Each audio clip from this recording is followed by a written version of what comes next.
जय माता दी। तो आईपीओ एनालिसिस की एक और वीडियो में आप सभी का स्वागत करते हैं। आज हम लोग देखने वाले हैं एक और अपकमिंग आईपीओ जो कमिंग सेशन में किस तरीके से मार्केट में लिस्टेड हो सकती है एंड प्लस कंपनी का बिजनेस मॉडल कैसा है, कंपनी में क्या किस तरीके का प्राइस रेंज पे वैल्यूएशन पे लेकर आ रही है, प्राइस के साथ साथ कंपनी का पीएनएल कैसा है, किस तरह का लिस्टिंग गेंस मिल सकता है, किस तरीके की ओवर सब्सक्रिप्शन हो सकती है। इन सभी पैरामीटर्स के ऊपर आज हम लोग डिस्कशन करने वाले हैं। चलिए बात करें, ये जो कंपनी है उसका नाम है पटेल रिटेल लिमिटेड। 2008 की कंपनी है। is a retail supermarket chain that operates primarily in Tier 3 cities and nearby suburban areas. The store offers a wide range of products including food, non-food, general merchandise and apparel. मतलब एक FMCG basket का counter है, जैसे कि बहुत बड़े बड़े player already market में जैसे कि लिस्टेड है, जैसे कि डी मार्ट हो गया, फिर रिसेंट हमारा विशाल मेगा मार्ट भी आया था। तो आप समझ लीजिए कि एक तरीके का रिटेल स्टोर्स जैसे कि एफएमसीजी बास्केट से रिलेटेड कंपनी है, जहाँ पे लोग ग्रोसरी आइटम्स वगैरह डेली लाइफ स्टाइल में जो भी बेसिक नीड्स होती है, एक तरीके का वैसा ही है जहाँ पे हम लोग परचेज करते हैं। तो मतलब कहीं ना कहीं तो बास्केट तो अच्छा है एंड इस तरीके के बिजनेस में क्या होता है कि मार्जिन थोड़ा सा कम रहता है, but yes nevertheless long term growth होता है क्योंकि ये एक एवरग्रीन बिजनेस होता है जहाँ पे हमेशा ही पब्लिक की डिमांड रहती है। तो यस डिपेंड करता है कि यहाँ पे किस तरीके से परफॉर्मेंस कर रही है। चलिए अदर इंपॉर्टेंट पैरामीटर्स पर डिस्कशन करें। The company open its first store under the brand name of Patel R mart in Ambernath Maharashtra. मतलब महाराष्ट्र में पटेल आर मार्ट के नाम से उन्होंने स्टोर ओपन किया था। As of May 31st, 2025, the company operated 43 stores across suburban areas of Thane and Raigad districts in Maharashtra. मतलब basically इनका महाराष्ट्र के अंदर ही वर्क है एंड ऑलमोस्ट 31 ब्रांचेस है इनका, 43 स्टोर है फिलहाल 2025 तक एंड ओवरऑल सभी जो है वो महाराष्ट्र के अंदर ही ऑपरेट करते हैं। चलिए बात करें कुछ इंपॉर्टेंट इसके पैरामीटर्स की। तो अब ये जो है कि मतलब ये कंपनी मतलब किस तरीके से मार्केट में लिस्टेड हो सकती है, किस तरीके के अदर पैरामीटर्स इसमें देखने को मिल सकते हैं, मतलब यहाँ पे प्राइस बैंड वगैरह किस तरीके का रह सकता है, हम लोग उसके ऊपर डिस्कशन करने वाले हैं।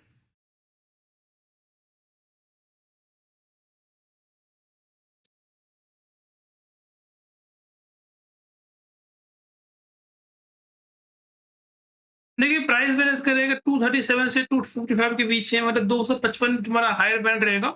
हमेशा हमें इसी ब्रांड बैंड पे अप्लाई करना होता है। दो 242.76 शेयर मार्केट से रेज करने वाली है। 19 तारीख को आईपीओ इश्यू हो जाएगा। 19 तारीख से 21 तारीख तक आप इस आईपीओ को अप्लाई कर सकते हो। फेस वैल्यू इसका 10 रुपीज पर से, वेरी वेरी गुड। मतलब हमेशा फेस वैल्यू अगर 10 रुपीज का आ जाए तो फिर काफी अच्छा रहता है, जिससे कि इन फ्यूचर मार्केट में कंपनी जो है लिक्विडिटी रेज करने के लिए फेस वैल्यू को भी ब्रीच कर सकती है। एंड ये डिपेंड करता है कि इनमें प्रमोटर होल्डिंग वगैरह कैसा है। प्रमोटर होल्डिंग अगर 75% से नीचे है तब तो इनको जनरली ब्रेक नहीं करना पड़ेगा, बट समाव का प्रमोटर जो होल्डिंग है एज पर सेबी गाइडलाइंस अगर 75% से ज्यादा रहेगा तो फिर यहाँ पे ये लोग फेस वैल्यू को ब्रेक करके जो है मार्केट में जो है फ्रेश इशू शेयर्स में लेके आ सकते हैं। प्राइस रेंज इसका 237 से 255 का है। एक लॉट में 58 शेयर्स आपको मिलेंगे। टोटल इशू है इनका 242 share and reserve for employ 1 share. Fresh issue है 215 करोड़ एंड 25 करोड़ इनका ओएफएस है। मतलब ठीक है, ओवरऑल देखा जाए तो अभी यहाँ पे मतलब हार्डली कितना 8-9% के आसपास इनका जो है ओएफएस है, तो ठीक है 90% के आसपास इनका फ्रेश इशू है, मतलब काफी अच्छा देखने को मिल रहा है यहाँ पे। एंड इन्होंने एम्प्लॉय के लिए भी ये 1 सीआर ऑलमोस्ट 51,000 सीआर का शेयर जो है इन लोगों ने रिजर्व कर रखा था। ये काफी एक अच्छा है, कैटेगरी माना जाता है। ओएफएस काफी कम है, तो मतलब बहुत ही अच्छा है। 90% के आसपास इनका फ्रेश इशू है, तो काफी बेटर है। 19 तारीख से आईपीओ ओपन हो रही है, 21 को ये क्लोज हो जाएगी, तो 19 से 21 के बीच आप अप्लाई कर सकते हो। 22 तारीख को लॉटर मिल जाएगा एंड 25 तारीख को आपको रिफंड इनिशिएट कर दिया जाएगा इन केस आपको आईपीओ नहीं मिलता है। एंड 21 अगस्त को शाम के 5 बजे तक आप अपने UPI payment app that is phone पे, गूगल पे एंड पेटीएम के थ्रू अपने अमाउंट को ब्लॉक कर सकते हो। एक लॉट अप्लाई करने में 58 शेयर्स मिलेंगे, 14,790 रुपए जिसमें इन्वेस्टमेंट लगेगा एंड अदर अदर कैटेगरीज के लिए यहाँ पे लॉट साइज ऑलरेडी मेंशन है। चलिए बात करें कंपनी की फंडामेंटल्स की तरफ। 2023 में कंपनी का जो एसेट्स है वो 3 एंड फिर 382 शेयर, मतलब एसेट्स क्वालिटी में एक अच्छा यहाँ पे 10% का जंप मिला एंड यहाँ पे एक एसेट्स क्वालिटी में 15 से 16% का जंप, मतलब एसेट्स क्वालिटी कॉन्स्टेंटली कंपनी का इंक्रीज हो रहा है, मतलब ये पॉजिटिव है। इनकम की बात कर लें 1020 करोड़ फी, 817 करोड़ फी, यहाँ पे इनकम में एक मैसिव ड्रॉप डाउन देखने को मिला। फिर 818 करोड़ से फिर 825 करोड़, मतलब इनकम में थोड़ा सा एक हिट हो रहा है, क्योंकि एफएमसीजी बास्केट है। तभी ग्रोसरी आइटम्स में जो जहां पे भी जाते हो, जहाँ पे जो बड़े बड़े कंपटीटर बैठे हैं, उनके सामने इनको अपने प्रोडक्ट्स में थोड़ा सा डिस्काउंट वगैरह ज्यादा देना पड़ता होगा। एंड एफएमसीजी है तो हो सकता है कि कुछ जिस तरीके के खाने पीने की चीजें हैं तो उसमें थोड़ा सा एक डिप्रिसिएशन भी ऐड होता है लॉन्ग टर्म के हिसाब से भी, क्योंकि कहीं ना कहीं प्रोडक्ट्स हैं, फूड्स, उनका एक सर्टेन लाइफ टाइम होता है, वहां पे कुछ ना कुछ प्रोडक्ट्स वगैरह भी वेस्टेज होते हैं। तो ये सारी चीजें इनके आउटलेट्स में लगी रहती होगी।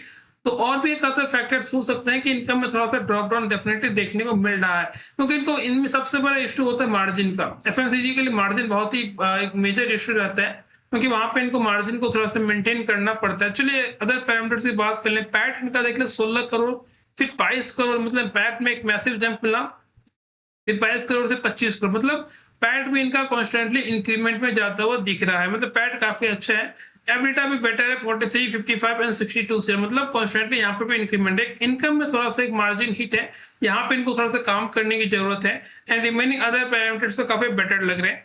आरओई की बात कर ले तो 19% है, आरओसी 14% है, डेप्ट इनका 1.34 है। यस, यहाँ पे ही हिट है, क्योंकि साफ जो है क्लियरली विजिबल एक इनकम के हिसाब से इनका डेट बाय इक्विटी में एक अच्छा खासा हिट होता हुआ दिख रहा है। डेट बाय इक्विटी हमेशा ध्यान रखना है आपको कि ये हमेशा 1 से नीचे होना चाहिए। अगर ये 1 से नीचे रहेगा तो अच्छा रहता है, 1 के ऊपर थोड़ा सा ये नेगेटिव कंसिडर किया जाता है। पैट मार्जिन भी ठीक ठाक है, एबिटा भी इनका ओवरऑल ठीक है, प्राइस टू बुक वैल्यू भी ठीक ठाक है।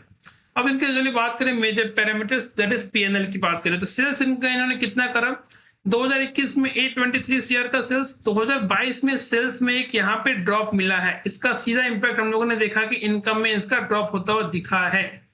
766 सीआर के बाद यहाँ पे फिर 1018 करोड़, एंड 2023 से 2024 में अगेन यहाँ पे सेल्स में एक ड्रॉप आता हुआ दिखा है, जिसका सीधा इंपैक्ट हमने देखा कि इनकम बास्केट में जाता हुआ दिखा है। तो यहां से लग रहा है कि ये एक मेजर फैक्टर था, सेल्स ही इनका ड्रॉप हो गया, तो ये थोड़ा सा नेगेटिव फैक्टर रहा। एंड 2024 से 814 करोड़ से फिर 820 करोड़, मतलब 2024-25 इनका ओवरऑल जो है एक एवरेज क्वार्टर रहा, ज्यादा कुछ इनमें ज्यादा चेंजेस नहीं मिले। ऑपरेटिंग प्रॉफिट की बात कर ले तो 24 करोड़, 22 करोड़, 43 सीआर, फिर 53 सीआर, तो यहाँ पे 58 सीआर, मतलब यहाँ पे 2024-25 में ज्यादा कुछ चेंजेस नहीं मिला। फिलहाल ये इसको रब ऑफ करने की कोशिश करे कंपनी। यहाँ पे जो सेल्स में एक अच्छा खासा गिरावट आया है, इसको ये लोग रब ऑफ करके 2025 तक ड्रैग आउट कर रही है। तो ओवरऑल देखा जाए तो ठीक ठाक लग रहा है। फिलहाल कंपनी एक ग्रोइंग फेज में है, एंड पैट मार्जिन भी ठीक लग रहा है। नेट टू नेट प्रॉफिट की बात करें तो 22 करोड़, 25 करोड़, मतलब नेट प्रॉफिट भी एक बेटर है क्वालिटी में देखने को लग रहा है। कंपनी का रिजल्ट्स कॉन्स्टेंटली इंक्रीज हो रहा है, 41 सीआर, 52 सीआर, 68, 70 एंड 110 से, मतलब यहाँ पे कंपनी के रिजल्ट्स में एक अच्छा खासा जंप आता हुआ दिखा है। बोरोइंग थोड़ी सी कम होनी चाहिए, जनरली इस बास्केट में होता है। एंड यहाँ पे 38 सीआर, 36, 35, 26 एंड 20, हाँ ये एक होता है, यही एक बास्केट आपको मिलेगा जहां पे बोरोइंग्स कंपनी की हमेशा जो है वो डाउनसाइड की तरफ आते हुए दिखती है, जो इनके लिए बेटर है। एंड बात करें एसेट्स क्वालिटी की तो एसेट्स क्वालिटी में एक अच्छा खासा अच्छा जंप देखने को मिला, 245 सीआर, फिर 272 सीआर, फिर यहाँ पे 300, 330 एंड 380 सीआर, मतलब ओवरऑल देखा जाए तो एसेट्स क्वालिटी में बेटर देखने को लग रहा है। चलो net to net cash flow की बात करें तो कंपनी के पास 2024 में जो है 32 लाख का कैश था, एंड 2025 में कंपनी के पास 8.76 सीआर का कैश यहाँ पे है।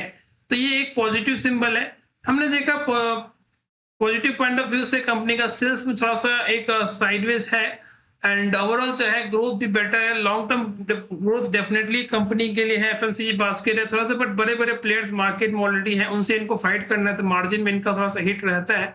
एंड इनकम में यहाँ पे थोड़ा सा एक ड्रॉप डाउन था वहां पे, बट ओवरऑल देखा जाए तो नेट टू नेट कंपनी के फंडामेंटल्स बेटर लग रहा है। इसमें रेटिंग की बात करें तो 8 आउट ऑफ 10 के रेटिंग इनको मिल सकता है। अब पैसा क्यों रेज कर रही है, तो रीपेमेंट, प्रीपेमेंट इन फुल और part of certain borrowings available by the company and funding of working capital requirement of the company general corporate purpose. तो हमने देखा कि सारा पैरामीटर्स हम लोगों ने इसको इवेल्युएट किया, इसके हिसाब से लग रहा है कि कंपनी में जो है एक हमें अच्छा खासा अवार्ड सब्सक्रिप्शन देखने को मिल सकता है। अवार्ड सब्सक्रिप्शन की बात करें तो ऑलमोस्ट जो है इसमें 20 to 25 टाइम्स को अवार्ड सब्सक्रिप्शन मिल सकता है। एंड लिस्टिंग गेन्स की बात करें, एफएमसीजी बास्केट है तो 10 से 15% के बीच में किसमें लिस्टिंग गेन एक्सपेक्ट किया जा सकता है। चलिए तो ये थी कुछ इंपॉर्टेंट एनालिसिस जो कमिंग सेशन के लिए काफी ज्यादा हेल्पफुल हो सकते हैं। आज के लिए इतना ही। आई होप आपको वीडियो पसंद आई होगी। वीडियो पसंद आई तो चलिए फ्रेंड में के साथ डेफिनेटली शेयर करें। और इस तरह की वीडियो रेगुलर पाने के लिए अपने चैनल को सब्सक्राइब कर सकते हैं। कल फिर मिलेंगे एक और इंटरेस्टिंग वीडियो के साथ, तब तक के लिए जय हिंद।